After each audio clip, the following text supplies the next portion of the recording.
Bismillahirrahmanirrahim. Assalamualaikum warahmatullahi wabarakatuh.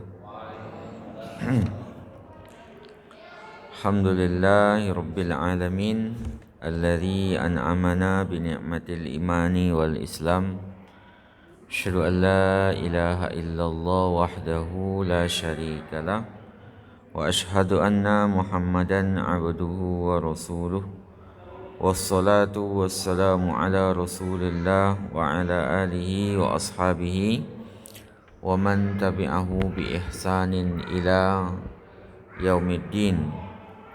Rabbi shrah li sadri wa yassir li amri wa hlul 'uqdatam min lisani yafqahu qawli. Bapak-bapak, ibu-ibu sekalian, jamaah Masjid Al-Iqbal yang dirahmati Allah Subhanahu wa taala, alhamdulillahirabbil alamin. Di hari yang ke-21 dari bulan Ramadan, kita diberikan kemudahan oleh Allah Subhanahu wa taala untuk berkumpul bermajelis ilmu menjelang kita berbuka puasa Ramadan. Kemudian salawat dan salam pada Rasulullah sallallahu alaihi wasallam, kepada keluarganya, para sahabatnya, dan para pengikutnya sampai akhir kelak. Sekarang pembahasan kita, Pak, Bu sekalian yang dirahmati Allah taala, kita melihat sebuah riwayat dari hadis yang diriwayatkan oleh Muslim dalam sahihnya, ya. Jadi suatu hari Rasulullah sallallahu alaihi wasallam bercerita kepada para sahabatnya tentang seseorang yang seorang laki-laki, ya. Dalam riwayat lainnya dikatakan dalam perjalanan kemudian kehabisan minum, ya, berhenti di sebuah gurun. Nah, ketika dia berhenti itu, fasami'a sautan fi sahabatin, dia mendengar suara dari awan, ya, Bu. Dia lagi berhenti, orang dalam perjalanan kehausan, ya, di tengah gurun lagi, tandus lah. Kemudian mendengar suara dari awan fi sahabatin. Suaranya apa? Iski hadikota fulanin, sirami kebun si fulan, sirami kebun si fulan. Fulan ini sebenarnya disebutkan namanya, cuman dalam riwayat nggak disebutkan, karena inti dari kisah itu kan bukan namanya, pelajarannya, ya, Pak, ya. Maka fatanah hadza lakas sahab, kemudian awan itu bergerak beneran, ya, Pak, ya. Awan yang dari tadinya bersumber suara tadi bergerak, kemudian menuangkan airnya, menghujani airnya itu di sebuah tempat, ya. Tempat itu khusus di situ saja, di sebuah kebun, Pak, ya. Kebun yang khusus, yang lainnya enggak disirami sama air hujan itu. Nah, kemudian laki-laki tadi penasaran. Laki-laki tadi yang dalam perjalanan tadi kehabisan air, penasaran, ya, Pak. Kemudian dia ikuti, ya, fatatabba alma, diikuti air itu kemana arahnya. Kemudian fa idza rajulun qaimun fi hadiqatihi, dia mendapati seseorang sedang berada di kebunnya itu, seorang petani, yahulul ma, ya, bimasahatihi, ya, sedang menghentikan air itu, Pak, biar rata airnya mengenai semua bagian tanah dari kebunnya itu. Jadi airnya di stop lah, di apa istilahnya itu, ya, ditahan biar air mengenai semua kebunnya. Dan yang menjadi itu tuh ya cuman kebunnya aja yang diserami sama hujan itu, Pak. Kebun yang lain enggak, cuman kebun beliau saja.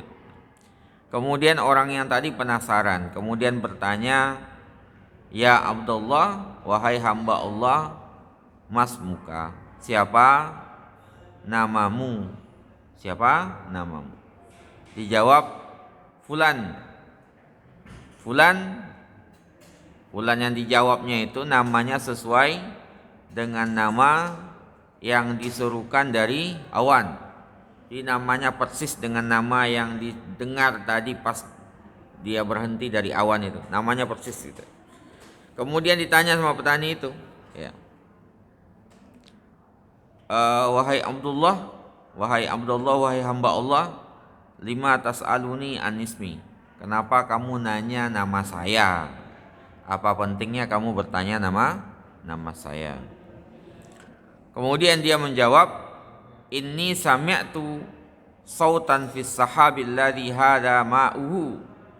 Karena saya mendengar suara di awan yang airnya tumpah di kebunmu ini. Karena saya mendengar suara dari awan yang airnya tumpah di kebunmu ini. Kemudian mengatakan iski hadikota fulanin, sirami kebun si fulan. Jadi saya mendengar suaranya dari awan itu. Fama tasna'u fiha, apa yang engkau lakukan sehingga kebunmu itu khusus disirami oleh hujan, enggak kebun lainnya? Apa yang engkau lakukan? Apa amalan yang engkau lakukan? Kemudian dijawab sama petani itu, Pak, ya. Amma idza qulta hadza, kalau itu yang engkau tanyakan, ya. Fa inni anzuru ila ma yakhruju minha. Maka aku memperhatikan apa yang keluar atau hasil dari kebun tersebut. Aku memperhatikan hasil dari kebun tersebut. Fa atasaddaqu bisulusihi, aku biasanya mensedekahkan sepertiganya, kata petani itu. Wa akulu ana wa iyali sulusan, sepertiganya untuk saya makan dan keluarga saya. Wa aruddu fiha sulusahu, kemudian dijadikan modal lagi, diputar lagi untuk modal kebun sepertiganya, jadi dibagi 3. Jadi amalan itulah yang menyebabkan dia mendapatkan pengkhususan dari Allah Subhanahu wa taala melalui hujan, ya Pak. Sepertiganya untuk sedekahnya, sepertiganya untuk makan dia dan keluarganya, sepertiganya untuk dijadikan lagi sebagai modal. Itu hadis riwayat Muslim, ya Pak. Diriwayatkan oleh Muslim dalam sahihnya. Sekarang kita lihat, Pak, apa pelajaran yang bisa kita dapatkan dalam riwayat ini. Pertama, ya, tugas kita, Pak, Bu, ya, yang dirahmati Allah Subhanahu wa taala, adalah menjalankan perintah Allah Subhanahu wa taala. Itu tugas pertama kita, Pak. Kalau kita sudah menjalankan perintah Allah Subhanahu wa taala, ya kita juga enggak akan disia-siakan oleh Allah taala. Para ulama dahulu itu sudah mengatakan man aqama amrallahi aqamallahu amrohu, ya. Siapa yang menjaga ketaatan kepada Allah Subhanahu wa taala, Allah openi hidupnya itu, Pak. Allah jaga hidupnya. Allah jaga hidupnya. Enggak ada ketaatan itu, Pak, yang sia-sia. Ketaatan itu pasti membawa kepada kebaikan. Jadi jangan sampai kita demi mendapatkan keuntungan duniawi atau hal-hal yang kita inginkan kemudian kita melanggar aturan Allah taala. Jadi idealnya kita jalankan dulu perintah Allah Subhanahu wa taala, maka semuanya itu akan ditundukkan oleh Allah Subhanahu wa taala untuk kita. Makanya dalam sejarah Islam itu kunci kemenangan itu di taat. Pangkal kekalahan itu, pangkal kegagalan itu apa, Pak? Maksiat. Kalau ada berhasil kita maksiat, Pak, itu istidrat, itu udah. Mukmin begitu. Jadi kalau kita kalau kunci keberhasilan kita apa? Taat. Kunci kegagalan maksiat. Kalau maksiat enggak gagal berarti menunggu kegagalan. Istidrat itu. Jadi kita jaga perintah Allah Subhanahu wa taala. Allah yang akan ompeni kita. Enggak ada yang Allah sia-siakan. Tugas kita itu ketika petani tadi Pak, dari rezeki yang Allah Subhanahu wa taala berikan kepadanya ya Bu ya, kemudian dikeluarkan kewajibannya di situ. Bahkan melebihi yang wajib dikeluarkan, dibagi sepertiga, Allah nggak nyia-nyiakan, Allah tanggung juga hidupnya itu. Ya, jadi jalankan ketaatan itu Pak, kemudian Allah yang akan menjamin setelah itu. Ya. Karena Allah yang memiliki apa yang ada di ini. Nah, apa yang ada di bumi ini kan Allah Subhanahu wa taala yang mendalikan. Nabi Ibrahim pernah kita ceritakan juga. Nabi Ibrahim yang ketika seharusnya masuk api itu kebakar karena menjalankan ketaatan kepada Allah Subhanahu wa taala kan enggak kebakar. Hujan itu kan seharusnya normal itunya hujan itu Bu ya. Hujan itu normalnya enggak akan menghujani satu tempat ya. Biasanya sekelilingnya kena. Lah ini dikhususkan oleh Allah Subhanahu wa taala di satu tempat, yaitu artinya orang itu khusus di hadapan Allah Subhanahu wa taala. Sebenarnya kisah kayak gitu tuh terjadi juga di Imam Lais bin Sa'ad. Imam Lais bin Sa'ad itu imam yang satu generasi dengan Imam Malik ya Pak. Cuman Imam Lais bin Sa'ad di Mesir, Imam Malik di Madinah. Cuman hidup seringkali Imam Malik itu dikirimi uang sama Imam Lais bin Sa'ad. Jadi Imam Lais bin Sa'ad punya warisan banyak dari orang tuanya Bu Pak. Punya kebun korma berhektar-hektar. Itu uangnya habis untuk membiayai dirinya sendiri dan untuk menuntut ilmu, dan para penuntut ilmu itu dibiayai sama beliau. Sehingga di akhir tahun ketika dihitung zakatnya nggak ada kewajiban lagi, saking habis duitnya. Tapi Allah dalam beberapa itu, jadi dalam riwayat itu beberapa kali kebun kormanya itu cuman dihujani khusus oleh Allah Subhanahu wa taala, enggak kebun korma yang lain, Pak. Jadi kebun kormanya hujan itu cuma di situ. Di hujannya di kebunnya Lais bin Sa'ad. Yang lain enggak dihujani. Kenapa? Ya Allah openi itu. Ketika dia memanfaatnya untuk kepentingan orang banyak, ya Allah ganti juga gitu, Pak. Jadi sesuatu kalau seandainya memang kita niatkan lillahi ta'ala, itu enggak akan sia-sia ya Bu. Tidak akan sia-sia. Allah yang akan menjaga itu. Jadi enggak usah takut kita ketika kita mengeluarkan sesuatu itu lillahi ta'ala. Termasuk itu tadi. Nabi Yunus pernah kita ceritakan dalam perut ikan seharusnya meninggal. Kalau dia menjalankan, karena beliau menjalankan perintah Allah, Allah jaga. Dalam perut ikan seharusnya meninggal, ya hidup. Nabi Ismail ketika disembelih sama Nabi Ibrahim seharusnya meninggal. Cuman kan Allah ganti kibas. Itu karena apa? Karena menjalankan perintah Allah. Kan wahyu datang kepada Nabi Ibrahim lewat mimpi. Ya, berkali-kali akhirnya dijalankan. Nabi Ibrahim, Nabi Ismail juga taat. Ya. Lakukan apa yang diperintahkan kepadamu, satajidni insyaallah minas sabirin. Kau mendapati aku bagian dari orang-orang yang sabar. Akhirnya dijalankan. Ya, ketika dijalankan perintah Allah itu, Allah akan menjaga itu. Enggak mungkin akan disembelih, akan diganti oleh Allah Ta'ala dengan kibas itu. Artinya apa Pak Bu? Jalankan saja perintah Allah Subhanahu wa taala itu. Kalau kita jalankan, Allah Subhanahu wa taala yang menjaga kita, ya, menjaga kita. Jadi apa dahulu kata ulama itu? Ya. Aslih dinaka, gitu ya. Perbaikilah agamamu, aslahallahu dunyaka. Maka Allah akan memperbaiki duniamu. Ya, aslih dinaka, perbaiki agamamu, aslahallahu dunyaka, maka Allah akan memperbaiki duniamu. Kalau dunia masih semraut, bisa jadi salah satunya mungkin kita ada hal-hal di dalam agama yang bisa masih kita abaikan, atau bermakna dua, kita sudah bagus agamanya, ya Allah uji di situ. Atau makna yang kedua, Allah siksa gara-gara kita mengabaikan perintah agama, mengabaikan perintah agama. Nauzubillah min. Itu yang pertama apa pelajarannya. Yang kedua, pelajaran yang bisa kita dapatkan dari riwayat ini, ya, ketenaran asyuhrah ya Pak ya. Asyuhrah itu ketenaran yang sebenarnya itu Pak ya, bukan ketika kita dikenal di bumi itu Bu. Dikenal di bumi itu sebenarnya nggak ada masalah juga, cuman resikonya lebih besar ya. Kalau seorang alim itu mengatakan banyak orang yang pengen tenar di bumi gitu ya. Cuman ketika mendapatkan ketenaran pengen lepas Pak ya. Kenapa pengen lepas? Risiko tenar itu terlalu banyak ya. Aib dicari orang, kita jalan aja dilihatin orang juga, mau sholat juga dipoto orang gitu. Tenar itu di bumi itu terlalu banyak risikonya. Tenar itu aib dikit pun dibongkar orang. Maka tenar terbaik itu ya tenar di langit itu Pak. Dengan apa tenar di langit itu? Dengan amalan itu.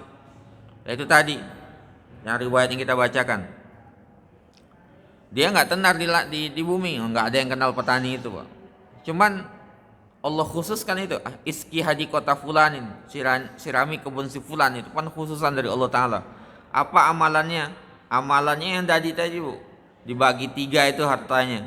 Jadi setiap kali panennya dibagi 3. Pertama sedekah sepertiganya, sepertiganya lagi apa? Untuk menghidupi dirinya dan keluarganya, sepertiganya lagi untuk dijadikan modal itu amalannya, sehingga dia menjadi orang yang dicintai di langit. Ya, cintai di langit. Nah, karena ketika Allah Subhanahu wa taala mencintai seseorang kan Allah akan memanggil Jibril. Wahai Jibril, inni uhibbu fulanan, aku mencintai fulan, fa ahibbahu, maka cintai dia. Kemudian Jibril akan menyeru kepada penduduk langit, wahai penduduk langit, innallaha yuhibbu fulanan, Allah mencintai fulan, fa ahibbuhu, maka cintai dia.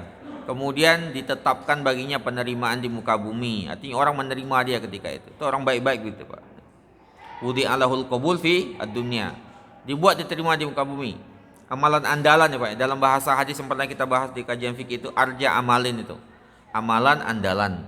Yang sering kita contohkan dengan Bilal itu. Bilal yang ketika Isra Mi'rajnya Rasulullah, Bilal kan masih belum hijrah, masih di Mekah. Tapi sendalnya sudah berbunyi di surga. Bunyi telapak kakinya sudah ada di surga. Ketika ditanya apa amalan andalannya, ya ketika sholat nggak selesai wudhu langsung sholat 2 rakaat setelahnya, itu amalan andalannya. Jadi masing-masing kita itu ya amalan andalan itu Pak Ibu yang perlu ada itu. Amalan andalan yang akan kita andalkan daripada yang lainnya, akan membuat kita cintai oleh penduduk langit itu. Karena kalau dicintai penduduk langit itu kan didoakan oleh para malaikat Pak. Penduduk langit itu kan malaikat itu. Para malaikat itu kan kalau doa makbul semua. Makanya barokah kalau orang yang dicintai penduduk langit. Uwais Al-Qarni kan gitu Pak Bu. Uwais Al-Qarni kan gak terkenal di dunia itu, cuman terkenal di langit. Apa amalan andalannya? Amalan andalannya itu ya birrul walidain itu. Berbuat baik kepada orang tuanya. Amalan andalannya itu. Ada sahabat lainnya itu, yang ketika Rasulullah dia lewat itu kata Rasulullah dia ahli surga. Para sahabat penasaran, kemudian nginap di rumahnya. Nggak ada amalan yang baik, amalan yang luar biasa dilakukan, kecuali apa? Dia nggak tidur kecuali nggak ada iri dan dengki di dalam hatinya. Itu yang membuat dia menjadi ahli surga. Jadi ada amalan-amalan andalan itu Pak Bu. Kalau semuanya kita kerjakan kan terlalu berat ya. Makanya ada orang yang mungkin andalannya sedekah, bisa jadi kayak tadi sedekah itu. Kayak Bilal, amalan andalannya apa Pak? Ya sholat 2 rakaat setelah wudhu. Itu bukan berarti menafikan yang lain-lainnya Bu ya. Cuman yang menjadi amalan yang lebih daripada yang lainnya. Ada orang yang mungkin andalannya apa? Baca Al-Quran, bisa khatam dalam misalnya 3 hari khatam misalnya. Atau orang yang bisa memperbanyak qiyamul lail, kayak Buya Hamka itu qiyamul lailnya diperbanyak sama beliau. Puasa karena banyak halangan atau sibuk nggak memungkinkan, maka banyak qiyamul lail. Apalagi Pak, banyak ya. Amalan andalan itu kan banyak sebenarnya. Balik ke kitanya, kita pilih yang mana sesuai dengan kitanya. Penting jangan sama semua. Apalagi di bulan Ramadan ini. Ya, bulan Ramadan jangan sama apa seorang imam itu. Kalau enggak Ikrimah, Nafi', Imam Nafi' kalau enggak saya itu mengatakan la taj'al yauma shaumika wa yauma fitrika sawa gitu. Jangan jadikan hari puasamu dan hari enggak puasa sama saja. Harus berbeda seharusnya. Jadi kita punya amalan andalan itu Pak, dengan itu kita dikenal penduduk langit. Kalau udah dikenal penduduk langit itu insyaallah itu. Ya, mungkin enggak terkenal di bumi, tapi terkenal di langit, itu yang seharusnya kita berusaha dapat. Kemudian yang berikutnya Pak, fadilah apa namanya pelajaran yang bisa kita dapatkan yang selanjutnya dari riwayat ini ya. Dahulu orang mengatakan ya, sering kita mendengar kata-kata ya bahwasanya bekerja itu ya ibadah ya. Nah, bekerja ibadah. Kita jangan sampai sibuk ibadah kemudian lupa bekerja. Ya kecuali kalau udah pensiun kan udah ada tanggungannya Pak. Bagi yang belum itu. Nah, jadi jangan sampai ibadah lupa kerja gitu ya. Ya, kerja kemudian lupa ibadah itu juga jangan. Sama-sama itu Pak 11 12. Orang yang melupakan gara-gara ibadah dengan alasan sibuk ibadah kemudian nggak mau kerja sama sekali, itu nggak jauh buruknya dengan orang yang kerja saja kemudian lupa ibadah. Sama-sama nggak seimbang itu. Nah, sama juga buruknya kayak orang ini ya, gara-gara bekerja kemudian nggak menjalankan haknya Allah Ta'ala, kewajiban kepada Allah Subhanahu Wa Ta'ala. Sebagiannya mengatakan itu sama dengan ibadatus syayatin itu Pak, menyembah setan itu ya. Jadi orang yang menggugurkan kewajiban kepada Allah Ta'ala gara-gara kerja kemudian nggak sholat, gara-gara alasan kerja kemudian sebenarnya bisa puasa kemudian memilih dikit-dikit nggak berpuasa gitu gara-gara padahal kerjanya juga normal sebenarnya. Itu ibadatus syayatin kata sebagian para alim itu mengatakan sama kayak menyembah setan. Kenapa? Karena dia menggugurkan hak Allah Subhanahu Wa Ta'ala di situ. Kadang-kadang kan orang menunda misalnya panggilan azan, lagi sibuk bekerja, azan berkumandang, Allahu Akbar, Allahu Akbar, kemudian ditunda. Kenapa? Ya masih banyak pekerjaan gitu. Kerja tujuannya apa? Kerja tujuannya mencari rezeki. Yang ngasih rezeki siapa? Ya Allah Subhanahu Wa Ta'ala. Ya berarti kan su'ul adab terhadap Allah Subhanahu Wa Ta'ala ya. Buruk etika terhadap Allah Ta'ala. Kita kerja untuk dapat rezeki, yang ngasih rezeki Allah Ta'ala, giliran manggil Allah Ta'ala nggak disauti, kan suhul adab, buruknya adab kepada Allah Subhanahu Wa Ta'ala. Sama kayak orang beribadah untuk dipuji manusia, berbuat baik biar dipuji orang. Yang mengendalikan hati manusia siapa? Ya Allah Subhanahu Wa Ta'ala. Yang membuat orang memuji itu, tergerak hatinya untuk mencintai itu siapa? Ya Allah Subhanahu Wa Ta'ala. Kemudian kita melalaikan perintah Allah Ta'ala untuk dipuji manusia, menduakan ibadah demi Allah Ta'ala. Itu kan su'ul adab, buruk adab namanya. Karena yang mendalikan hati manusia itu kan Allah Ta'ala Pak. Kenapa kita dicintai, disukai oleh orang? Karena Allah menanamkan rasa cinta itu kepada kita, pada orang itu. Kalau enggak ada. Walaupun kita berusaha membuat orang suka ke kita, enggak akan bakal suka kalau Allah enggak memberikan taufiknya Pak. Nah, semua keberhasilan kita Pak Bu itu taufik dari Allah Subhanahu Wa Ta'ala ya, kemudahan dari Allah Subhanahu Wa Ta'ala. Ketika kita misalnya memiliki anak-anak yang soleh, anak-anak yang baik, apa itu gara-gara kita lebih hebat daripada Nabi Nuh? Kan enggak.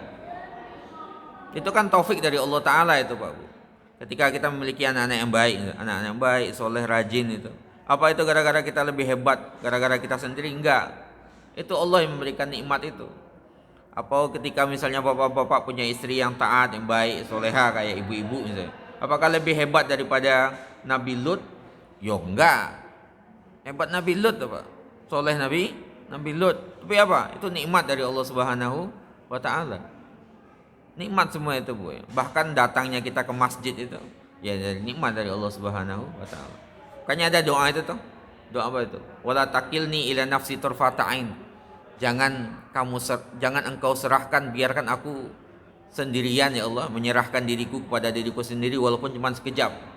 Jadi kalau kita nggak ditopang oleh Allah Subhanahu Wa Ta'ala itu sekejap saja Pak Bu, itu semuanya akan berubah itu. Harta yang Allah berikan kepada kita bisa hilang kalau diserahkan ke kita. Kalau nggak penjagaan dari Allah Ta'ala, anak yang baik itu bisa berubah, pasangan suami istri yang baik itu bisa berubah. Itu semuanya taufik dari Allah Ta'ala. Jadi nikmat itu banyak sebenarnya. Jadi jangan sampai kita gara-gara nikmat yang melanggar aturan Allah Subhanahu Wa Ta'ala, ya gara-gara kita sibuk dengan nikmat atau sibuk dengan bekerja, padahal semua nikmat itu berasal dari Allah Subhanahu Wa Ta'ala. Fama min ni'matin faminallah ya. Tidak ada satu nikmat pun kecuali berasal dari Allah Subhanahu wa taala. Para nabi kan semuanya bekerja Pak Bu ya. Nabi Zakaria tukang kayu itu, Najjar ya. Nabi Musa pernah bekerja ya, dengan Nabi apa itu Yakub ya. Nabi Muhammad mengembala domba, semua nabi itu bekerja ya Pak, bekerja. Fa idza qudiyatis shalah fantasiru fil ardi itu. Kalau selesai salat berpencar di muka bumi, jangan dengan alasan salat kemudian enggak kerja sama sekali. Itu yang enggak masuk di dalam Islam itu. Enggak masuk dalam teorinya Islam atau ajaran Islam itu sendiri. Kemudian faedah terakhir Pak yang bisa kita dapatkan dari riwayat ini ya, bahwasanya al jaza min jinsil amal. Ini kaidah umum ini Pak, bahwasanya balasan itu sesuai dengan amalan yang kita lakukan. Ini mungkin sering kita sampaikan, al jaza min jinsil amal. Balasan sesuai dengan amalan yang kita lakukan. Ketika kayak petani tadi dalam riwayat yang kita sebutkan tadi, ketika dia mengeluarkan zakatnya, ketika dia mengeluarkan hartanya, berkorban dengan hartanya, Allah berikan limpahan harta kepada dirinya, bahkan Allah khususkan nikmat itu kepada dirinya. Sedekah kan memang begitu prinsipnya Bu ya. Yang nggak boleh itu apa? Pernah kita sampaikan yang nguji-nguji. Yang dalam riwayat Maimun bin Mahran itu. Maimun bin Mahran itu seorang ulama tabi'in. Ketika beliau sedekah itu biasanya beliau mendapatkan langsung berlipat datangnya Pak. Kemudian muridnya melihat hal itu coba juga. Cuman nggak pernah nambah, kurang iya. Gitu. Kurang iya. Ketika dia bertanya, wahai guruku Maimun bin Mahran, saya melihat engkau ketika bersedekah itu dilipat gandakan. Kalau saya kok enggak? Kata Maimun bin Mahran, saya atau sodak ala yakin, bersedekah dengan yakin, wa anta tujarribuhu. Kalau kamu nguji-nguji Allah Ta'ala, ngetes Allah Ta'ala, akhirnya enggak dapat apa-apa. Jadi yakin. Kalau kita memperhatikan misalnya, sama kayak kita berkorban dengan ilmu, berbagi ilmu, ya Allah tambahkan ilmu itu. Kalau ilmu disimpan itu malah hilang ya Pak. Kalau disampaikan kepada yang lain malah bertambah gitu. Sama kayak orang yang memperhatikan ahlul ilm, sebagaimana kita sampaikan itu dalam kutipan Imam Zarnuji, ya kalau enggak anaknya yang menjadi alim ya cucunya kan gitu. Jadi itu yang perlu kita perhatikan Pak. Dan yang paling pokok dari rezeki itu adalah barokahnya ya. Ini yang kata-kata Umar yang terkenal itu. Inilah as'alullah rizqa, kata Umar, aku enggak pernah meminta rezeki kepada Allah Ta'ala, li'annahu qad faragha min qismatihi, karena Allah sudah selesai membagi rezeki itu. Dalam rahim kita sudah dibagikan rezekinya ini. Kita enggak akan meninggal sampai rezeki kita selesai Pak, sampai tuntas rezeki kita. Cuman yang diminta oleh Umar itu apa? Walakinni as'aluhu al-barakata fihi, yang aku minta adalah keberkahan dari rezeki itu, di barokah rezekinya. Sudah masuk Pak. Kita tutupkan demikian Pak. Mudah-mudahan bermanfaat bagi kita bersama. Subhanakallahumma wabihamdika asyhadu an la ilaha illa anta astaghfiruka wa atubu ilaik. Udah. Oke, kita masuk ya Pak ya. Kita mari berbuka bersama-sama. Ya, bismillahirrahmanirrahim. Allahumma lakasumtu wa bika mantu wa azki afdatu.